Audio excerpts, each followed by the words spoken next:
By the end of this video, I'm going to help you achieve your first chin-up. So you might be thinking, Andy, why the hell are you wearing a coat and a backpack? Well, chin-ups are one of those exercises. If we carry any dead weight, they get harder. This is why when we're training it, we must think about your body weight. So for the majority of people, shedding some pounds will help them with the efficiency of their chin-up. It's what we call a relative strength exercise, pound for pound strength. So if I was to do a chin-up with all of this stuff on, it'd be a lot harder for me to achieve. Think of this like your body fat. If you stripped it off and you were a leaner individual, you would find your chin-ups a lot easier. So first port of call, lose some weight. This will help you with your chin-up. An integral part of you improving your chin-up is firstly understanding the difference between grips. It's a common question that we get asked a lot of the time by clients within the gym. So your first grip, your easiest grip, is the neutral grip. That's this one on the bar. We also tend to use this a lot for beginners because it gives us the most range of motion, so it's really good and healthy for your shoulder mobility. The second chin-up grip is the underhand grip. Really common, people see this one a lot. So you're in this position. As soon as you go pronated, so your hands facing downwards, it becomes a pull-up. This is because you don't have the same range of motion and your chin won't go above the bar. Now your hardest grip is the one as wide as possible with your hands facing down. So they're your different basic grips for chin-ups and pull-ups. So our first grip, neutral grip. Greatest range of motion, easiest grip. Our second grip, underhand grip, chin-up.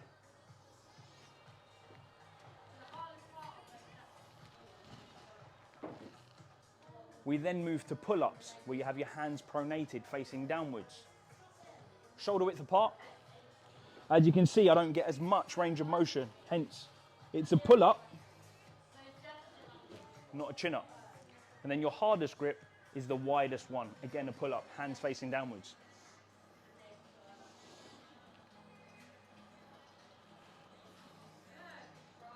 And as you can see, range of motion significantly decreases. So before I begin with anyone and their chin-up program, the first thing I check for is their shoulder integrity and mobility. Because if we don't do this, it's a surefire way to cause problems with your shoulders, impingements and pain points. For example, one of the reasons we start with a neutral grip pull-up is because it gives you significant range of motion, and we want to promote that, 1 for health, 2 for performance, and 3 so we can sustain it over time to get stronger and help us with our weight loss journey. An example, if you go wide grip, it's a significant strain on the shoulder joints. If you don't have good integrity and overhead reach, then you're going to put a lot of strain on your shoulder joint. I'm just going to stop the video there. The main mission of this channel is to help you with your strength and conditioning, but ultimately to help you unlock your athletic potential. I aim to give you all the tools you need to reach that peak performance you're after. So if I could ask you a favor, please smash the like button and hit subscribe. What this will allow you to do is get all the latest information of my content as soon as I post it. But the other thing it's going to do is allow the algorithm to push out my content to other people like you so I can help them too. It'll also provide me with all the data I need to continue making my content better to serve you guys. Back to the video. The chin-up is one of those kingpin upper body exercises, and the reason for that is you have to display good shoulder mobility. You use a lot of upper back muscle. But the other thing is, because it's pound for pound strength, you're actually in control of your body weight, display the strength that's required to shift your body through the desired repetition. So it's one of those upper body exercises that should be a kingpin in your programs. So if you're wondering what good shoulder mobility looks like, then what it actually means is you can get your hands in a nice straight line over your head past your ear. So if you're standing lateral to me, you can see my eyebrows and I'm in line. So what we tend to find is people with poor shoulder mobility get stuck around here. So this will be an indicator on, if I can't get my hands over my head and I'm going into this position, there's a likelihood that my shoulder is going to take a lot of the battering. Now what this would mean is you're probably not quite ready yet to do your chin-ups, but fear not, there are some exercises that I'm going to showcase now for you to implement into your training to ready yourself so that you can get into your chin-ups with a good overhead reach and good shoulder mobility. So if overhead reach is one of the problems for you, then these 2 drills will help you build that mobility required for your chin-up. The first one is a modified puppy pose. Get the stick, have it in this position with your hands facing upwards. What you're looking for is that you're shoulder width apart. Elbows on the bench, create a space for your head to go into, and you're just in this position where you're flexing your elbows over your head. What I can feel here is a massive stretch through my upper back and my lats. A key, release, take a deep breath in, and on the flexion, just release your breath and try and get that nice range of motion open. So the modified puppy pose is one of my favorites for building overhead reach and opening up your lat muscles and your upper back muscles. The second exercise that I like doing to open up my shoulder mobility and open up my lats is a half kneeling lat stretch. So you need a fixed bar. I like to use a Smith machine. You could use a barbell on a rack, but this is nice and fixed, so it's easy for me. Half kneeling position. Just want to get my hand nice and extended or my arm nice and extended, and I get a nice stretch through my lats. Key, deep breath in, fill your rib cage, and then exhale on the stretch. So you're pulling down slightly, squeezing your glutes. You've got this long chain of a stretch. The other thing you can do to make it a little bit more difficult for yourself is turn your hand around, supinate, and do the exact same thing. So you're getting a big stretch through your lats. And if you combine these two stretches and put them into a program over time, you'll find that your overhead reach will get better. You'll be perfectly primed to start your chin-ups, and this will help you do the desired repetitions without any pain through your shoulders, and you can start building strength doing those chin-ups. So now we've established what the difference between chin-ups and pull-ups are. We've understood that your body weight matters with regards to your relative strength. We also understand that your overhead reach and your shoulder mobility is key, so you're pain-free and you can perform the exercise without impingements and build strength. The next thing I would do is implement these 3 auxiliary exercises to facilitate the strength during your chin-up exercises before moving forward with doing your chin-ups so you can perform them better. And the first one is your elbow flexors, your bicep muscles are largely responsible for helping you initiate the movement. Now, people tend to be weak in their bicep muscles, so performing a variety of bicep exercises is key in giving you that elbow flexor strength to facilitate your chin-up. Try doing things underhand grip, try doing things in what we call a neutral grip or a hammer grip. This will give you a good amount of grip strength as well as elbow flexion strength to facilitate your chin-up. So the next exercise will build your pulling strength, so a lat pull down. In this position, I'm going to put my hands supinated. And all I'm doing is working full range of motion, building the strength through my lats and my pulling mechanisms. And then over time, I can make myself stronger at this exercise to help facilitate my chin-up. Another key is to change and vary the grips.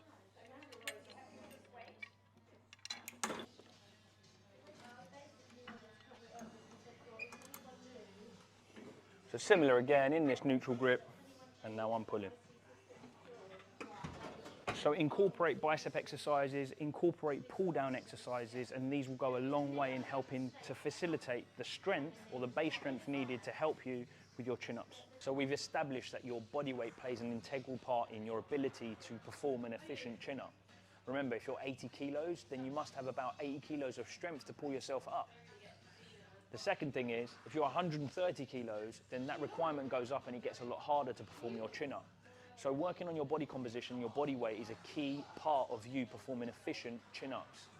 The second thing is we've introduced exercises like bicep curls so that you can facilitate elbow flexion, one of the things that is required when you're pulling yourself up in your chin-up. The other thing is pull down, so working on your pull down mechanism, getting good positioning in and building efficient strength before you get into your chin-ups is important. The next thing that I require people to do is get into the chin-up bar and start working. Now we use bands, and as you can see on the rack here, we have 3 different bands. We've got one with a lot of tension, one with a little less, and one with even more less. Now, the reason why these are really good is they unload you. So you're lifting less of your body mass so that you can get more repetition in. You can build good positions at the top and end of the bar, and basically you can get stronger and more efficient at pulling yourself through the chin-up. So I just quickly want to show you how you get into one of these bands. Believe me, over the years I've seen a lot of funny things happen. So there is a way in which you get into these bands so it doesn't hit you in the chin. Come a little closer, George. So you want to pull down. That's why it's efficient that you do pull downs in your workouts. You want to pull down the band, lift one knee in, and you're nice and strapped in. Make sure you are so that that band doesn't hit you in the face. Now I'm using neutral grip. Remember, this is one of the first ones that we use, good range of motion. And as you can see, the band has unloaded my body weight. So it's making my 93 kilos of body weight really easy. And what I can do here is build good patterns, get lots of repetition in, make sure at the top and bottom I can get good full range of motion, and concentrically I can build strength in doing my chin-up exercise. Now, over the weeks, as I get more efficient at doing this, I will just layer it down. I'll take this one off, I'll go a slightly lighter band, and then at the end I'll go in the most lightest band, and then hopefully I can get rid of that. And once I've worked my way through the bands, getting repetition in, I will then add what I call an isometric pause in. What this does is allow us to get strong in the angle I'm holding, plus 5 and minus 5 degrees of that angle, so we can work on positions of weakness and build good patterns. Now, as you can see, I've gone all the way down to the lightest band that I have. Firstly, I recommend you do it here. So we'll get in the same way. And as you can see, look, I have to pull a lot more because the band's lighter. And all I'm going to do is hold a good isometric position in my weakest position at the top. I might hold for 5 seconds and then lower back down again. Repeat. Hold for 5 seconds and then lower back down again. I might play with different amounts of time that I hold in that top position. Now, what you can also do to make it slightly more taxing, take the band away, grab a box like I'm standing on, jump up into that top position and hold. And then lower myself back down. I might cluster those repetitions, so I've done one, I'll then jump again. Rep number 2, hold for 5 seconds. Jump back down again, full stretch, cluster it, go again.